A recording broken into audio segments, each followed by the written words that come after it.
Tube Tamil வணக்கம். கடந்த 3ஆம் திகதி ஜூன் மாதம் டியூப் தமிழ், தமிழ் கொடி ஆகியவற்றினுடைய காரியாலயம் யாழ்ப்பாணம் கோண்டாவிலில் வெற்றிகரமாக திறந்து வைக்கப்பட்டது. டென்மார்க்கில் இருந்து டியூப் தமிழ் நிறுவனர் ரவிசங்கர் சுகதேவன், இலங்கையின் டியூப் தமிழ், தமிழ் கொடி பணிப்பாளர் டிவன்யா அவர்கள் மற்றும் டியூப் தமிழ் பணியாளர்கள், அவர்களோடு கனடாவில் இருந்து ரோய் சமாதானம் அவர்கள் உள்ளிட பல முக்கிய பிரமுகர்கள் கலந்து கொண்டு கடந்த 2 ஆண்டுகளுக்கு மேலாக திறக்க முடியாமல் இருந்த பல்வேறு தடைகளை சந்தித்த டியூப் தமிழினுடைய இந்த காரியாலயத்தினுடைய முதலாவது தளம் வெற்றிகரமாக திறந்து வைக்கப்பட்டிருக்கின்றது.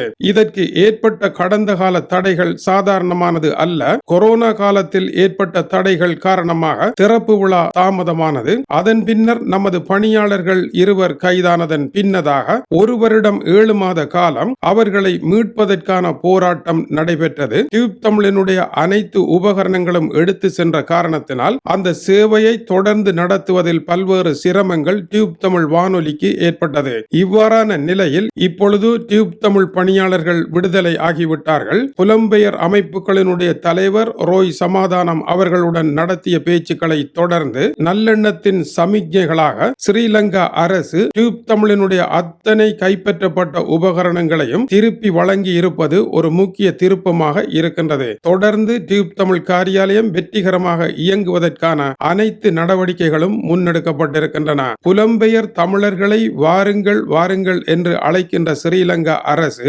அதற்கான நடவடிக்கைகளை தன்னுடைய தரப்பில் இருந்து நம்பிக்கை தரக்கூடிய வகையில் செய்ய வேண்டும் என்பதே டியூப் தமிழினுடைய கோரிக்கையாக கடந்த காலங்களில் இருந்து வந்தது. அந்த வகையில் இப்பொழுது டியூப் தமிழ், தமிழ் கொடியினுடைய பணிகள் யாதொரு தடங்களும் தடையும் இல்லாமல் தொடர்ந்து நடைபெறுவதற்கான அத்தனை ஏற்பாடுகளும் டியூப் தமிழ் பணிப்பாளரினாலும் செய்யப்பட்டிருக்கின்றது. ஸ்ரீலங்காவினுடைய முக்கிய அதிகாரிகளை சந்தித்து டியூப் தமிழ் இயங்க வேண்டும் என்றும் தாயகத்தில் தமிழ் கொடி முன்னெடுத்திருக்கின்ற பணிகள் தடங்கலின்றி நடைபெற வேண்டும் என்றும் இந்த வகையில் புலம்பெயர் தமிழ் மக்களுக்கு ஒரு நம்பிக்கை தர வேண்டுமாக இருந்தால் முதல் நடவடிக்கையாக டியூப் தமிழ் காரியாலயம் திறக்கப்பட வேண்டும் என்று முன்வைக்கப்பட்ட கோரிக்கையானது ஏற்றுக்கொள்ளப்பட்ட ஒரு நிலையில் இந்த திறப்பு விழா நடைபெற்றிருக்கின்றது. கனேடிய புலம்பெயர் அமைப்புகளின் தலைவர் ரோய் சமாதானத்துடன் நடத்தப்பட்ட பேச்சுக்களில் புலம்பெயர் தமிழர்கள் வருவதற்கான பணிகளை புலம்பெயர் அமைப்புகள் மேற்கொள்ள வேண்டும் என்றும்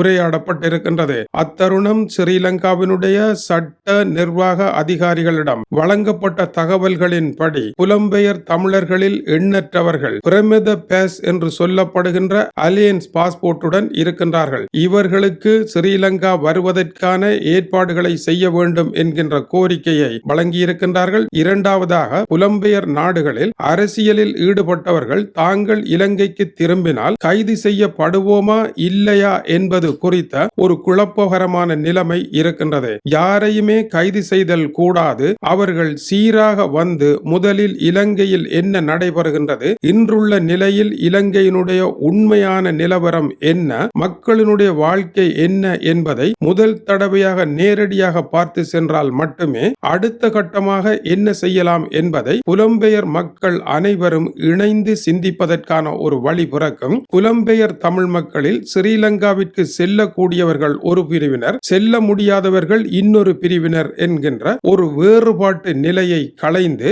அனைவரும் ஸ்ரீலங்கா சென்று, ஏனென்றால் அரசியலில் ஈடுபடுவது அவரவர்களுடைய உரிமை, அது ஒரு காலம். ஆனால் இன்று நாட்டை முன்னேற்ற வேண்டும், அங்கிருக்கும் பிரச்சனைகளை தீர்க்க வேண்டும், கைதிகள் விடுதலையாக வேண்டும், பிள்ளைகளை பறிகொடுத்த பெற்றோரின் கண்ணீருக்கு ஒரு விடை காணப்பட வேண்டும், தமிழ் மக்களினுடைய துயரத்திற்கு ஒரு தீர்வு காணப்பட வேண்டும் என்கின்ற பல்வேறு ஆதங்கங்களுடன் 40 வருடங்களுக்கு மேலாக புலம்பெயர் தமிழர்கள் தங்களுடைய வாழ்க்கையை இழந்து தியாக வாழ்க்கை வாழ்ந்து வருகின்றார்கள் என்பதை பலரும் புரிந்து கொள்ளாமலே இருக்கின்ற ஒரு நிலையை ஸ்ரீலங்கா அரசாங்கத்திற்கு கனேடிய புலம்பெயர் அமைப்புகளினுடைய தலைவர் எடுத்துரைக்க வேண்டும் என்றும் கூறப்பட்டிருக்கின்றது. ஏனென்றால் புலம்பெயர் தமிழ் மக்களினுடைய எதிர்கால தலைமுறையினுடைய வாழ்க்கை என்ன, அவர்கள் ஸ்ரீலங்கா சென்று வாழ முடியுமா, அதற்கான பாதுகாப்பு என்ன, புலம்பெயர் தமிழ் மக்கள் என்றால் யார், அவர்களுக்கு ஸ்ரீலங்கா அரசியலமைப்பின் ஊடாக ஏற்படுத்தப்பட்ட உரிமைகள் என்ன, எதிர்காலம் என்ன என்கின்ற விடயங்களை எல்லாம் புலம்பெயர்ந்த தமிழ் மக்களே பேச வேண்டும். அதற்கான கதவுகளை திறக்க வேண்டும். அதன் பின்னர் தான் மற்ற விடயங்களை பார்த்தல் வேண்டும். இந்த விவகாரங்கள் எல்லாம் எழுத்து மூலமாக பல்வேறு ஆதாரங்களுடன் அறிக்கையாக எழுதப்பட்டு எவ்வாறு புலம்பெயர் மக்கள் இலங்கைக்கு வர முடியும் என்கின்ற விவகாரமும் இத்தோடு இணைத்து வழங்கப்பட்டிருக்கின்றது. டியூப் தமிழினுடைய பணிகள் சீராகவும் இனிமேலாவது தடங்கள் இல்லாமலும் நடைபெறுமாக இருந்தாலே புலம்பெயர்ந்த தமிழ் மக்களுக்கு ஒரு நம்பிக்கை ஏற்படும். நமது மக்களுக்கு உதவி செய்கின்ற தமிழ் கொடி போன்ற ஸ்தாபனங்களும் அவற்றில் பணியாற்றுகின்றவர்களும் கைது அபாயம் இல்லாமல் அங்கு சுதந்திரமாக பணியாற்றுகின்றார்கள் என்கின்ற நம்பிக்கை மலர்கின்ற பொழுதுதான் வெளிநாடுகளில் உண்மையான ஒரு நம்பிக்கை மலரும். மேலும் இப்பொழுது புலம்பெயர் நாடுகளில் முன்னணியில் இருப்பவர்கள் முதலாவது தலைமுறையை சேர்ந்தவர்கள் அல்ல, இரண்டாவது தலைமுறை இளையோர் அதி உச்சமான இடத்தில் இருக்கின்றார்கள். இவர்கள் போராட்டம் நடந்த காலத்தினுடைய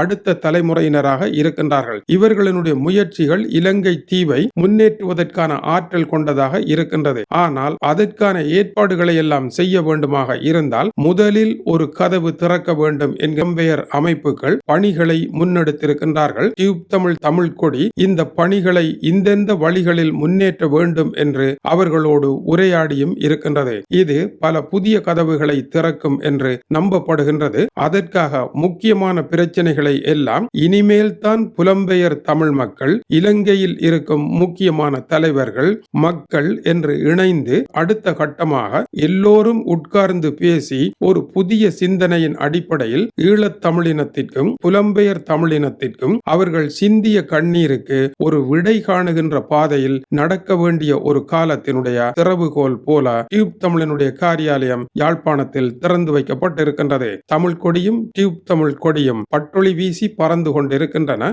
இந்த முயற்சியில் ஈடுபட்ட அனைவரையும், இதற்கான ஒத்துழைப்பு வழங்கிய அனைத்து அன்பு உள்ளங்களையும் டியூப் தமிழ் கொடி, வேர்ல்ட் நியூஸ் ஆகியன இணைந்து பாராட்டுகின்றன. இது டியூப் தமிழினுடைய இலங்கை செய்திகளுக்காக டென்மார்க்கில் இருந்து கீசே துரை. வணக்கம் உறவுகளே.